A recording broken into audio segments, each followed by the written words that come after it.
नाज़रीन welcome back after the break के बाद हमें ज्वाइन कर रहे हैं बैरिस्टर गौहर खान साहब, सीनियर माहिर कानून, वकील, चेयरमैन पीटीआई, जिनसे हम बात करेंगे कल जो सुप्रीम कोर्ट में अहम समाअत होने जा रही है तोशाखाना केस से मुतालिक। चेयरमैन पीटीआई की अपील थी जो कि सुप्रीम कोर्ट में समाअत के लिए मुकर्रर हुई और जस्टिस याया आफरीदी और जस्टिस मुसरत हिलाली साहिबा पर मुश्तमिल बेंच कल ये समाअत करने जा रहा है। ऑलरेडी इस्लामाबाद हाई कोर्ट का ऑर्डर जो है वो कंप्लाई हो चुका है। बैरिस्टर साहब अस्सलाम वालेकुम, बहुत शुक्रिया हमें ज्वाइन करने के लिए।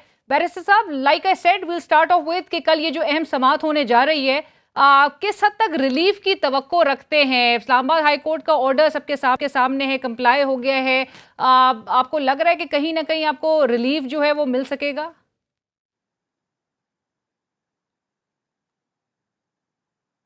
नहीं, मुझे हमें उम्मीद है इंशाल्लाह ताला कि कंप्लायंस आड़े नहीं आएगी। बेसिकली तो ये था, एक ऑर्डर कर दिया था एडिशनल सेशन जज साहब ने, जिसको हमने असेल कर दिया था बिफोर इस्लामाबाद हाई कोर्ट।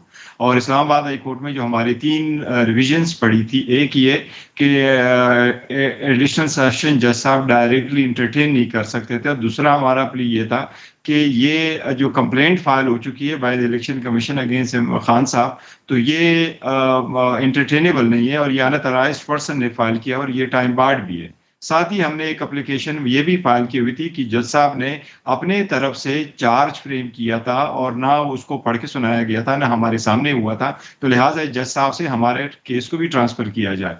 ये मैटर सारे तीनों चार मैटर्स पड़े थे बिफोर इस्लामाबाद हाई कोर्ट, जबकि एक में हेयरिंग कंप्लीट हो गई और अभी बाकी तीनों में हेयरिंग होनी थी। कि इसी दौरान एक सप्लीमेंट्री काज लिस्ट आया और उसमें से ये ऑर्डर अनाउंस हुआ था। इसमें चीफ साहब ने ऑर्डर रिजर्व फरमाया था, तो इसके खिलाफ हम सुप्रीम कोर्ट गए थे कि हमारे राइट्स प्रेजुडिस हो गए। अभी जो कि बाकी मैटर हमारे पेंडिंग थे, तो इसका फैसला वंस एंड फॉर ऑल होना चाहिए था, बजाय इसकी फीस में लो। तो उम्मीद है इंशाल्लाह ताला कल जब सुनवाई होगी तो हमें उम्मीद है सुप्रीम कोर्ट हम इंसाफ दिलाएगी।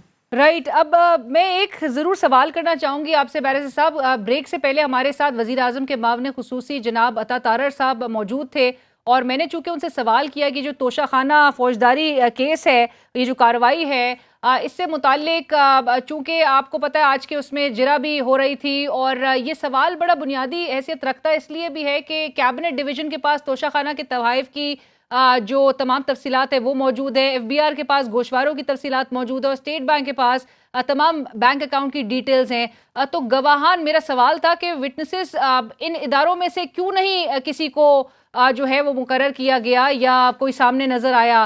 तो उन्होंने कहा इस हवाले से कि हमने एडिशनल विटनेसेस की रिक्वेस्ट की थी, लेकिन पाकिस्तान तहरीक इंसाफ ने उसको अपोज किया, और ख्वाजा हारिस साहब जो है वो उसको बारहा कॉन्टेस्ट करते आए। ऐसा ही है सर? आप लोग क्यों इसको अपोज करते आए? ये तो बेहतर होता अगर इंस्टीट्यूशन से कोई आ जाता सामने।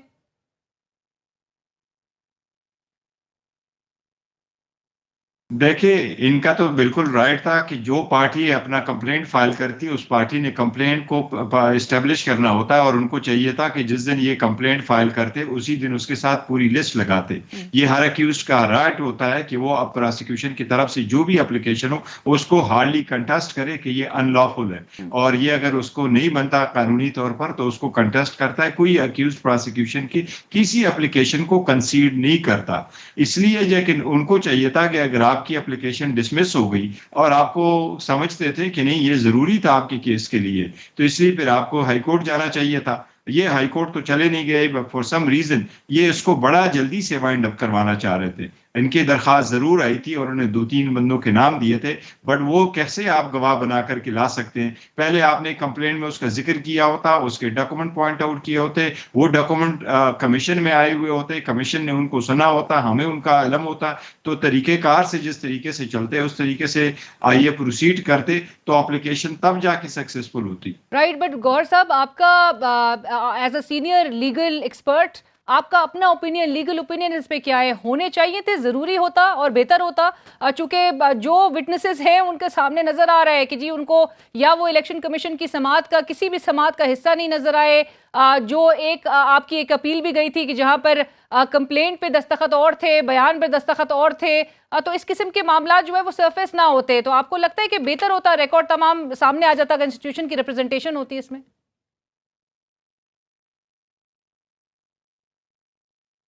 देखिए अलग है, मैं तो प्रोसिक्यूशन का हिस्सा नहीं हूँ कि उनके लिए कहूँ कि वो क्या उनके लिए बेहतर होता है। जहां तक गवाहों का ताल्लुक है तो गवाह के तो डिक्लाइन हो गए। अलबत्ता हमने एप्लीकेशन जो सबमिट कर रिक्वेस्ट कर दी थी ड्यूरिंग क्रॉस एग्जामिनेशन, जो आज वो केस हमारा इस्लामाबाद हाई कोर्ट में भी पेंडिंग था, उसमें भी नोटिस हुआ है परसों के लिए, वो ये था कि हमने ये रिक्वेस्ट की हुई थी कि गवाह जो इलेक्शन कमीशन के आए उनसे जब क्वेश्चन किया गया तो गवाह इलेक्शन कमीशन का ये कह रहा था कि कंप्लेंट का रिकॉर्ड मेरे पास है, प्रोसीडिंग का रिकॉर्ड मेरे पास नहीं इलेक्शन कमीशन के। और हमारा कहना यह था कि ये केस जब चल रहा था स्पीकर के रेफरेंस के बाद, तो इसमें जजमेंट रिजर्व हो गया था 19 सितंबर 2022 को, और उसके बाद बैंक का रिकॉर्ड मंगवाया गया, बीआर से रिकॉर्ड मंगवाया गया, उसके बाद कैबिनेट डिवीजन से तोशाखाना के रिकॉर्ड मंगवाया गया, तो हमें तो नोटिस तक नहीं दिया गया, ये रिकॉर्ड कैसे आया? तो प्रोसीडिंग कैसी हुई? उसके बाद इलेक्शन कमीशन ने अपने चैम्बर में वर्क करके जो भी किया उन डॉक्यूमेंट्स को देखा और हमें नोटिस नहीं हुआ। तो हमारी रिक्वेस्ट ये थी कि सारी प्रोसीडिंग की कार्रवाई जो हुई इलेक्शन कमीशन के सामने, वो सारा रिकॉर्ड हमारे पास सामने लाया जाए, जो कि कोर्ट ने रिफ्यूज कर दिया और अभी वो मैटर इस्लामाबाद हाई कोर्ट में है। राइट, और लाइक यू सेड कि जाहिर है आप लोग प्रोसिक्यूशन के हवाले से कुछ रेकमेंड तो नहीं करेंगे, लेकिन ये तो इससे बेहतरी जो है वो आप लोग के लिए भी होगी, क्योंकि आप तो कहते हैं कि तमाम जो है हकाइक वो जो है सामने हैं, इसमें कोई चीज़ कंसील नहीं की गई, कोई चीज़ गलत बयानी नहीं हुई, कोई चीज़ छुपाया नहीं गया। जब उनसे जवाब मांगा गया पीटीआई चेयरमैन से तो उन्होंने जवाब अपना जमा भी कराया। बहरहाल मैं बैरिस्टर साहब आखिरी सवाल इस हवाले से कि चूंकि आपने मेंशन किया कि इस्लामाबाद हाई कोर्ट में जो अपीलें दायर, मैं जी जी सिर्फ एक अर्ज करूं, मैं अगर आपकी जी जी इजाजत जी हो तो प्लीज। मैं अगर इस पे सिर्फ इतना अर्ज करूं, इलेक्शन कमीशन की जो कंप्लेंट फाइल हो चुकी है उस पे 4 जो फ्रेम हुआ है, फर्द जुर्म जो आयद हुआ है वो सिर्फ 2 काउंट का है। एक फर्द जुर्म में ये लिखा हुआ कि 2019-20 वाले 18-19 वाले तो शखाना के आइटम्स डिक्लेयर नहीं हुए, और दूसरे जो आइटम है वो हम 2020-21 के डिक्लेयर नहीं हुए। ये 2 आइटम है, सिर्फ और सिर्फ 4 ये कि क्या डिक्लेयर हुए हैं कि नहीं।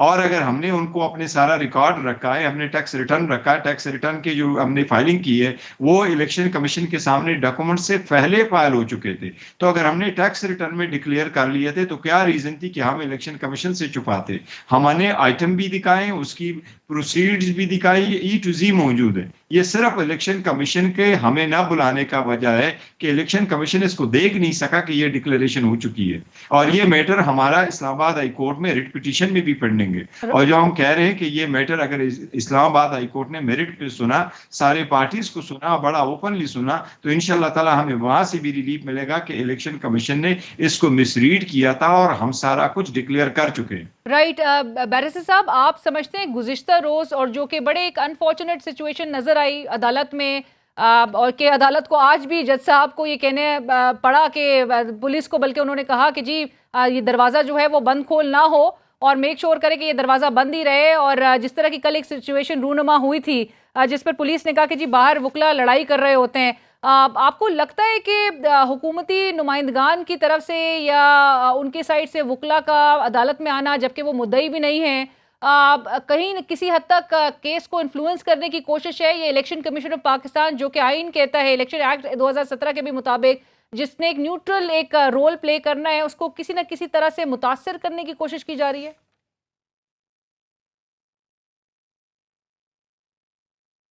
देखिए कोर्ट्स ओपन होते हैं और कोर्ट में हर कोई आ सकता है, लेकिन वो पार्टी जो आ सकती है जिससे कोर्ट के हालात माहौल खराब हो सकता है, तो एंट्री जो है वो हमेशा से रिजर्व रहती है और हर बंदा ऑन हिज ओन विल नहीं एंटर हो सकता। लेकिन कल जो अब अनफॉर्चुनेट हुआ और ये बात हुई, देखो ना, एक कोशिश तो जरूर की गई और बड़ी सीरियसली की गई कि जो फरीक जिसका इस केस के साथ कोई ताल्लुक ही नहीं है वो लोगों को कहे कि आप कोर्ट में जाए, आप स्पेस ऑक्युपाई करें, आप लेकिन वहां आपने कहा रहे कि वो और अदालत में फिर आ करें, तो सकते हैं, इसका कोई भी तो एक अदालत में आ अटैक होने सकता है का था। हेयरिंग यही सुनने के तो लिए। रीजन है कि आज कोर्ट में भी हम, मैं ये कह रहा हूं कि अदालत में तो कोई भी आ सकता है, लेकिन बात यह कि जिस पार्टी का एक केस से ताल्लुक नहीं है तो ये फ्री एंट्री नहीं होती कि हर कोई आए। जिस पार्टी के आने से इश्तिहाल हो सकता है तो ये जरूरी है कि कोर्ट उसको कंट्रोल लेकिन करे। बैरिस्टर साहब, जिस पार्टी का अता ताल्लुक नहीं साहब है तो और जो आज इवन पार्टी प्रेस आ रही है कॉन्फ्रेंस और में भी वो और इवन इश्तिहार मेरे दिला शो रही पे है भी और अभी लोगों ब्रेक को से कह पहले रही कह है रहे थे या कि पॉलिटिकल ये ओपोनेंट, रेफरेंस जो उन्होंने उनकी जानिब से स्पीकर साहब को दिया गया और फिर इलेक्शन कमीशन में गया और इलेक्शन कमीशन ने फैसला दिया, तो वहीं से ये कंप्लेंट भी जन्म लेती है। तो ये स्टैंड अलोन केस नहीं है, वो कहते हैं हम भी मुद्दई हैं इसमें। देखिए ऐसा ऐसा नहीं था। ये दो रेफरेंसेस बेसिकली आई थी। जो 5-6 एमएनए साहिबान थे वो सारे पार्टी के कोalition टाइप इन्होंने वहां एप्लीकेशन दी थी। उसमें सिर्फ 2 एमएनए साहिबान ऐसे थे जो पीएमएलएन के थे, बाकी एक पीपल्स पार्टी के और जेयूआई के, ये सारे मिलकर उन्होंने एप्लीकेशन दी थी। इनकी जो एप्लीकेशन आ गई, इलेक्शन कमीशन ने उस पर नोटिस किया और बसर एहतराम आपको ये बताऊं, इलेक्शन कमीशन ने एमएनए साहिबान के रेफरेंस को डिसमिस कर दिया था और कहा था कि सिर्फ स्पीकर का रेफरेंस चलेगा। यही रीजन है कि जब पहले दिन हियरिंग हुई और वो पुलिस लाइन में हियरिंग हुई थी तो मैंने पॉइंट आउट कर दिया था और इसी अदालत ने अता तारड़ को और मोहसिन राजा को ऑर्डर कर लिया था कि आप अदालत से निकल जाए। तो ये जा चुके थे। ये पार्टी नहीं है इस केस में, नहीं ये कंप्लेनेंट है, नहीं ये गवाह है, नहीं इनके डॉक्यूमेंट्स हैं, इसके साथ सरोकार है। स्पीकर के साथ as a parliamentarian point out take up करें, ऑल टुगेदर डिफरेंट। ठीक है, इट्स आल्सो एविडेंट बिकॉज आज इन्होंने रिक्वेस्ट की थी 17 अफराद के साथ अदालत में जाने की, लेकिन अदालत ने वो मुस्तरद कर दी थी इनकी दरख्वास्त। बहरहाल तारड़ साहब कह रहे थे आज उन्होंने जाने का इरादा ही नहीं किया था, उन्होंने आज अवॉइड किया। आखिर में जल्दी से ब्रीफली मुझे ये बता दें बैरिस्टर साहब के साइफर के मामले के हवाले से, और उस पर भी चूंकि एक अपील दायर है इस्लामाबाद हाई कोर्ट में एफआईए की जानिब से जो पीटीआई चेयरमैन को तलब किया गया है, कल बहरहाल सुनने में यही आ रहा है कि स्टेटमेंट उन्होंने रिकॉर्ड करानी है। जाएंगे इन्वेस्टिगेशन टीम के आगे?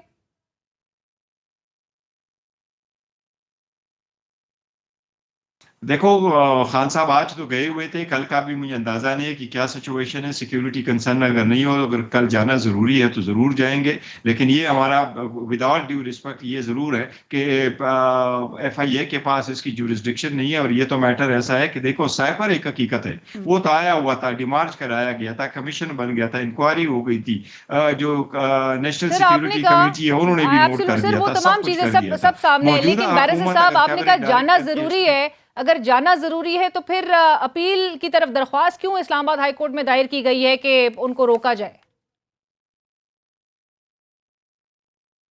नहीं, मैं ये नहीं कह रहा जाना जरूरी है। मैं तो कंसीड नहीं कर रहा। हमने जो रिट पिटीशन भी फाइल किया है और जो लाहौर में मौजूद थी, लाहौर में हमें स्टे मिल गया था और ये केस वहां ही चल रहा था और फेडरेशन की केसेस लाहौर में भी चल सकते हैं। वहां जज साहब ने ऑब्जर्व कर लिया कि नहीं ये नहीं चल सकता, तो डिप्टी अटॉर्नी जनरल का बयान था, बिल्कुल टेरिटोरियल जुरिसडिक्शन पे। लेकिन इस्लामाबाद में भी यही कहना है कि इनके पास नहीं है और जाना नहीं बनता।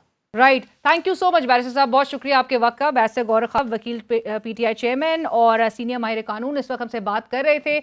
और उन्होंने भी जिस तरह से कहा कि आज भी पाकिस्तान तहरीक इंसाफ के चेयरमैन को बुलाया गया था और अभी कल के रोज़ में वो अपनी स्टेटमेंट आया कि रिकॉर्ड करते हैं कि नहीं, लेकिन सुप्रीम कोर्ट में पैरेलली हम देखेंगे कि कल एक अहम समाअत होने जा रही है इसी तोशाखाना केस से मुतालिक। लेट्स सी किस तरह से अनफोल्ड होती है। एक ब्रेक के बाद हाजिर होते हैं।